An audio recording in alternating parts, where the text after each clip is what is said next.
Deuxième entreprise du jour, c'est Sportium, le Airbnb des sportifs qui propose des locations de vacances dans les meilleurs spots en France. Avec nous sur le plateau ce matin, son cofondateur et CEO, Frédéric Diard. Bonjour. Bonjour. Alors pouvez-vous, dans les grandes lignes, nous expliquer le concept de Sportium? Alors Sportium, c'est une application et une plateforme en fait disponible sur mobile et sur PC qui permet de mettre en relation des voyageurs et des propriétaires d'hébergement par affinité sportive. Donc concrètement, vous voulez partir en vacances pour, par exemple, faire du VTT, vous pouvez aller sur la plateforme, vous renseigner l'activité VTT, vous allez avoir une liste d'hébergements proposés qui vont de 15 à jusqu'à 2000 € par nuitée. Donc il y en a pour tous les budgets, voilà. Et vous allez pouvoir réserver chez un propriétaire qui lui-même a des affinités sportives pour le VTT, mais aussi pour parmi 45 activités sportives, parce que c'est vraiment les sports outdoor, de la rando, du VTT, et ça va jusqu'au parapente, etc. Alors concrètement, qu'est-ce qui vous différencie des autres plateformes qu'on connaît bien, de type Airbnb ou Abritel? C'est justement le sport comme clé d'entrée, ou il y a d'autres éléments? C'est exactement ça. En fait, Sylvain et moi, on est donc des passionnés de sport à la base. L'autre cofondateur, voilà. Donc on est passionnés notamment de kitesurf en particulier.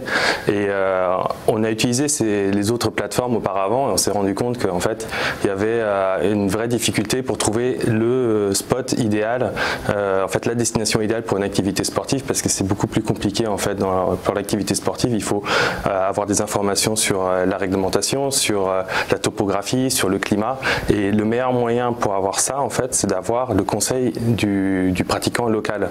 Donc on s'est dit, comment est-ce qu'on peut les rencontrer ces gens-là? Sur les plateformes qui existaient jusqu'à présent, c'était pas possible. Donc on s'est dit, on va faire une plateforme qui permet de les connecter, de les rencontrer en direct avant de réserver, pour être sûr d'aller au bon endroit et pas arriver sur le lieu en se disant, mince, si j'avais su, j'aurais réservé 500 mètres plus bas, ou si j'avais su, j'aurais pas sorti mon vélo à tel endroit, je serais plutôt allé sur l'autre versant de la montagne.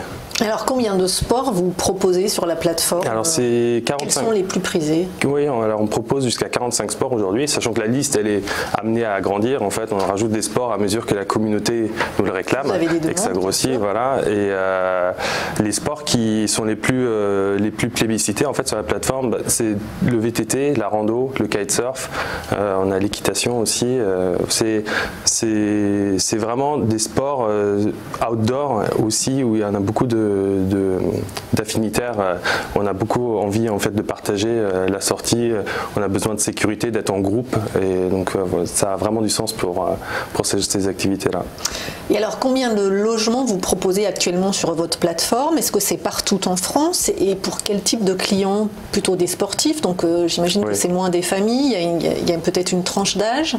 Alors, nous, on propose les hébergements. En fait, on les propose vraiment pour toutes les catégories sportives, toutes les catégories socio-professionnelles, enfin par niveau, pour les familles.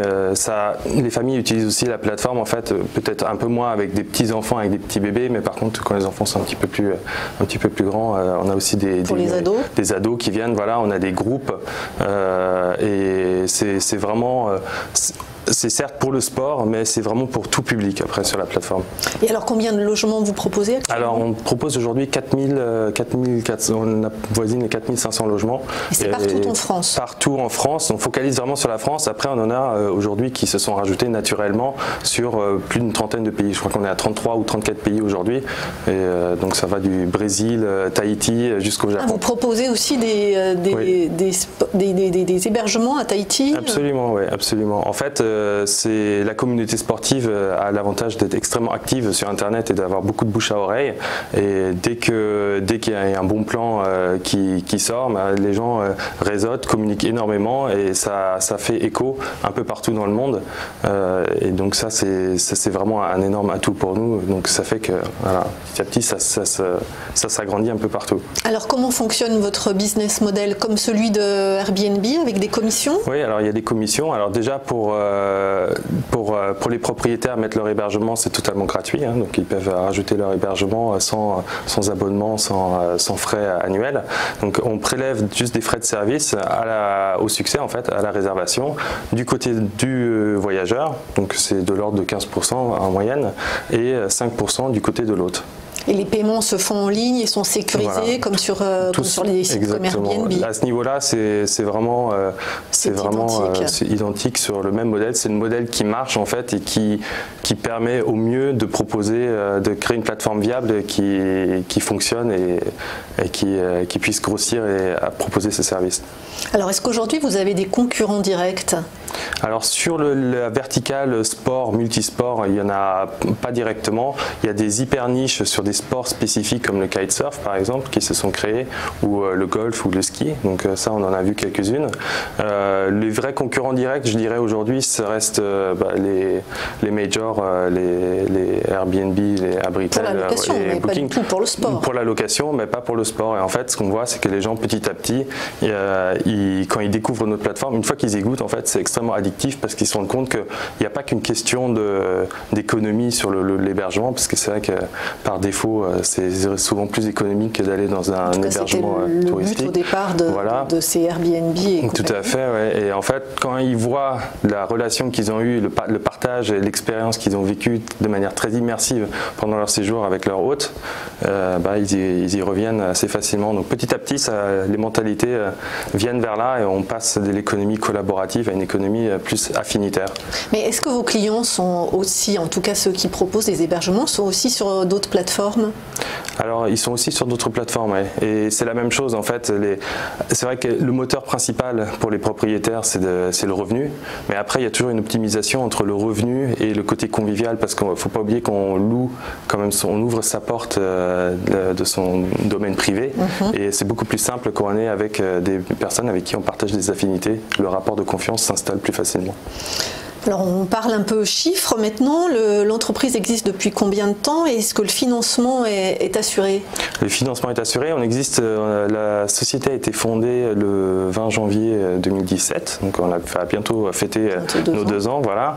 Et le financement initial a été assuré déjà par des fonds propres. Ensuite on a eu des subventions, un Cubobic à Montpellier. Donc on a eu pas mal d'aides par tout le réseau type Créalia avec des prêts d'honneur. Après il y a eu des prêts bancaires qui ont fait des effets de levier derrière auprès de Caisse d'épargne, CIC, Banque Populaire du Sud et évidemment la BPI. Et ensuite en juillet on a fait une levée de fonds en fait de 400 000 € auprès de plusieurs investisseurs aventuriers qui sont aussi des sportifs et qui ont compris en fait l'intérêt et la valeur ajoutée de notre service. Donc là vous avez les moyens de vous développer. Quels sont vos relais de croissance? Nos relais de croissance, alors déjà nous ce qu'on veut c'est consolider notre position en France et augmenter le maillage d'hébergement pour qu'on trouve vraiment toutes les destinations dans tous les coins de France l'offre qu'il faut. Un objectif par exemple? On a un objectif de 10 000 hébergements pour cette année, pour la fin de l'année là. Et après on commence aussi à ouvrir l'Europe. Ce qui est énorme, vous en êtes à combien? On en est à 4 000, oui.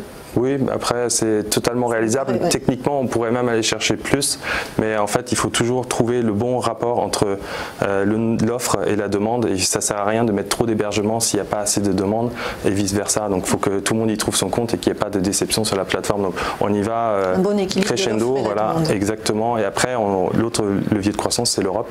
Donc là, la plateforme vient juste d'être traduite en anglais.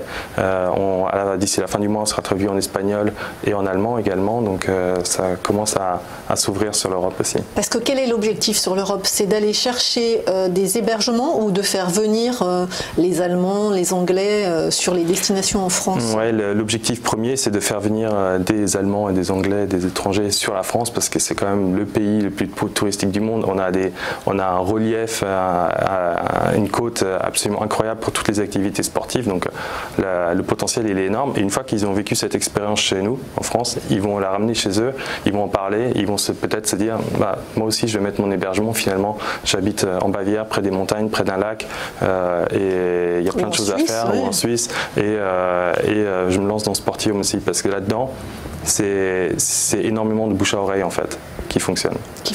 Donc plus d'hébergements en France et aller chercher des clients en Europe. Donc ça c'est vos objectifs pour 2019. Exactement. Et bien, écoutez, on vous souhaite de les réaliser en tout cas. Merci Frédéric Diao, cofondateur et CEO de Sportium.